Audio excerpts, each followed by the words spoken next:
तो टाइम बहुत ज़्यादा हो रहा है, इसलिए महाराज हम लोग चलते सुदामा के दिव्य पावन चरित्र पर। परीक्षित जी कहते हैं कि महाराज भगवान तो करुणा के सागर है, लेकिन करुणा का कोई चरित्र नहीं दिख रहा है। तब श्री सुखदेव भगवान ने श्री सुदामा जी का दिव्य पावन चरित्र गाया। कृष्णस्यासीद सखा कश्चिद ब्राह्मणो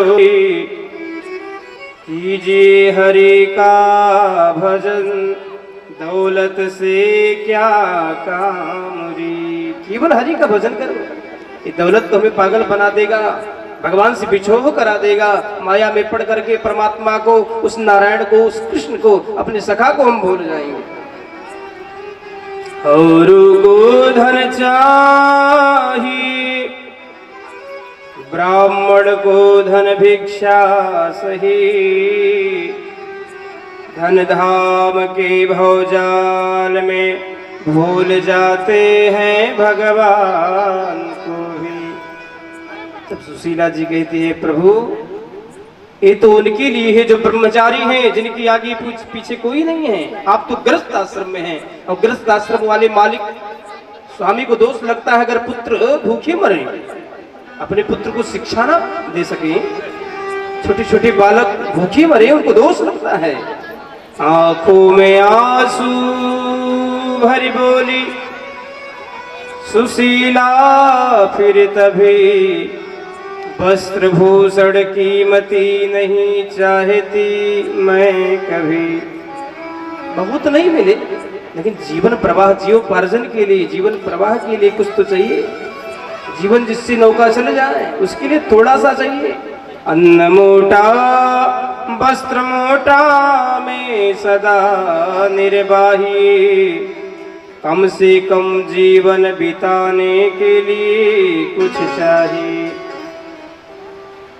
कम से कम जीवन बिताने के लिए कुछ तो मिल जाए। तो प्रभु हमने सुना है आपके श्याम सुंदर, आपके कृष्ण कन्हैया, उनके द्वार पे जो जाता है कभी निरर्थक होके नहीं लौटता है, उसे मालामाल कर देते हैं, धनवान कर देते हैं। सुदामा जी तो महाराज जी, सुदामा जी कह रहे हैं, देवी जानती वो बचपन की मित्र हैं, अब जाए तो चीने की ना चीने वो कन्हैया। बचपन में हमारी उनकी मैत्री थी। सुशीला जी मुस्कुराई, जाने का गजब का बहाना है महाराज, आप जाना नहीं चाहते, नहीं तो कृष्ण आपको ना चीने, सबको भूल जाएंगे, परंतु आपको नहीं भूलेंगे। महाराज एक बार इच्छा तो बनाओ, मित्र से मिलने की इच्छा नहीं होती है। देवी तुम जानती नहीं हो, मैं जाऊंगा तो पहले पूछेगा विवाह भयो कि ना भयो, और विवाह भयो तो भाभी जी ने क्या दियो, तो घर में कहा हुए जो लेकर जाएंगे। और मित्र के यहाँ जा रहे हैं पहली बार तो वैसे सुनसान जाएंगे, छूच जाएंगे, ये दोष लगता है। मित्र के यहाँ पहली बार जावे तो कुछ लेकर जाना चाहिए। तुम्हारा 4 ब्राह्मणों के घर, केवल सुदामा गरीब नहीं है, गांव की जितने ब्राह्मण देवता सबकी सब निर्धन है। 4 घर गई महाराज और किनकी चावल लेकर। सुदामा जी की यहाँ महाराज कुछ नहीं, एक वस्त्र भी, जिस वस्त्र में पोटली में बांध रही है, 10 जगह से 20 जगह से फटा। सुदामा जी महाराज जी का वस्त्र भी फटा, बच्ची उसी तरीके से, सुशीला मैया भी वैसे गंदे आदि कपड़े पहन करके अपने जीवन को बिता रही हैं। यही तो भजन है, लेकिन निष्ठा विश्वास होना चाहिए। भजन के साथ साथ राम पर विश्वास हो, कृष्ण पर विश्वास हो। आज नहीं तो कल, कल नहीं तो परसों, देंगे तो छप्पर फाड़ के देंगे, ऐसा विश्वास हो तो परमात्मा अवश्य देंगे। लेकिन हमें विश्वास नहीं होता है। 2-4 दिन बीत गया महाराज जी, भगवान कृपा ना बरसाए तो लाखों गालियां दे देते हैं भगवान, तो खाक कृपा बरसा। आज श्री सुदामा भी विचार कर रहे हैं, मित्र का दर्शन नहीं हुआ। मित्र कृष्ण ने कहा था कोई भी दिक्कत हो जाए तो मुझसे बताना, सुख और दुख में मैं साथ दूंगा। मेरे ऊपर पहाड़ जैसा दुख आया है, मेरा मित्र ही निदान करेगा। क्योंकि जीन मित्र दुख हो ही दुखारी, तीन ही बिलोकत पात जीन मित्र दुख हो ही दुखारी, जीन मित्र दुख हो ही दुखारी।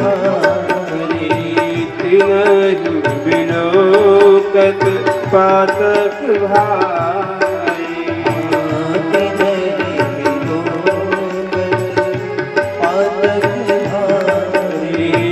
जिन मित्र दुख होहि दुखारी जिन मित्र दुख होहि दुखारी जिन मित्र दुख होहि दुखारी तिनहि विलोकत पातक भारी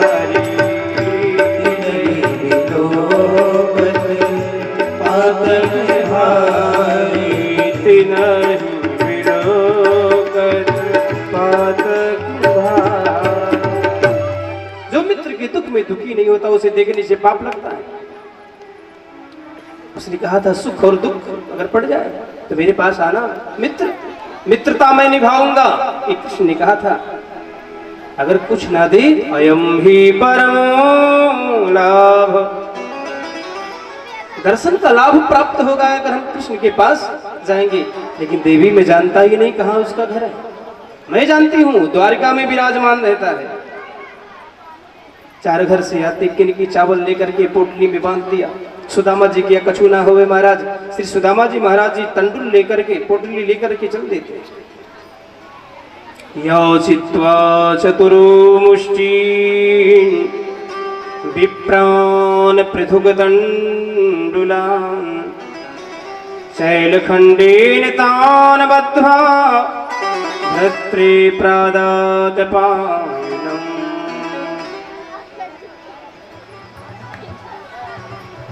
सुशीला जी ने कहा अपने मित्र के पास जाना तो इस बात को मत भूलना। क्या एक मास दो पाख में दो एकादशी हो, मेरे घर गोपाल जो रोज एकादशी।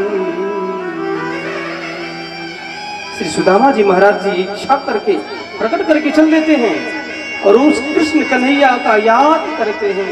विकलता पागल हो गए। मित्र सुदा बन बन भटके तो हो गई। श्री सुदामा जी का पांव रक्त चूने लगा। एक बट वृक्ष था, बैठ गए और महाराज छांव को लेकर महाराज सो गए।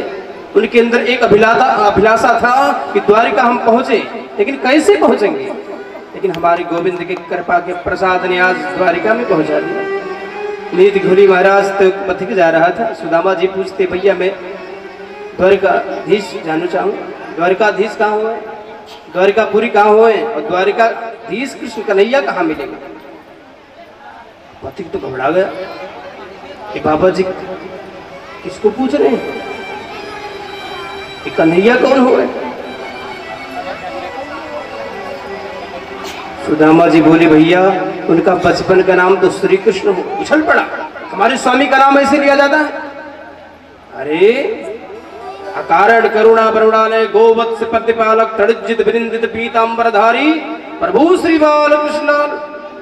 सुदामा जी बोले हाथ जोड़कर भैया इतने लंबो चौड़े से नाम हो गए, पहले तो भैया श्री कृष्ण ही नाम हो गए थे। ये 9 लाख जितने भवन हो गए ना सब हमारे स्वामी जी के होंगे। अच्छा भैया जब आप जान ही गए हो तो आपके स्वामी जी का भवन कहाँ है। पथिक बोला जो सबसे दिव्य चमचमाता हुआ दिव्य भवन है वो हमारे स्वामी जी का है। तब श्री सुदामा जी महाराज द्वार पे गए और बोले भैया मैं बचपन का मित्र सुदामा कृष्ण से मिलने आया हूँ, आपकी स्वामी से मिलने आया हूँ। अब तो महाराज एक बार पहले देखने लगा, ब्रह्मादिक देवता आए, संत मनीषी आए, महेश्वर आए, ब्रह्मा आए, इंद्रादिक देवता आए, लेकिन यह फटीचर और हमारे स्वामी का मित्र बता रहा है, सखा बता रहा है। स्वप्न में भी मैंने सोचा ही नहीं था कि ऐसा हमारे कृष्ण हमारे स्वामी का सखा हो। कौन हो भैया। लेकिन विचार करने लगा हमारे भगवान की लीला तो अद्भुत हो गए, बड़े बड़े देवता भी समझ ना पावे हमारे गोविंद की लीला।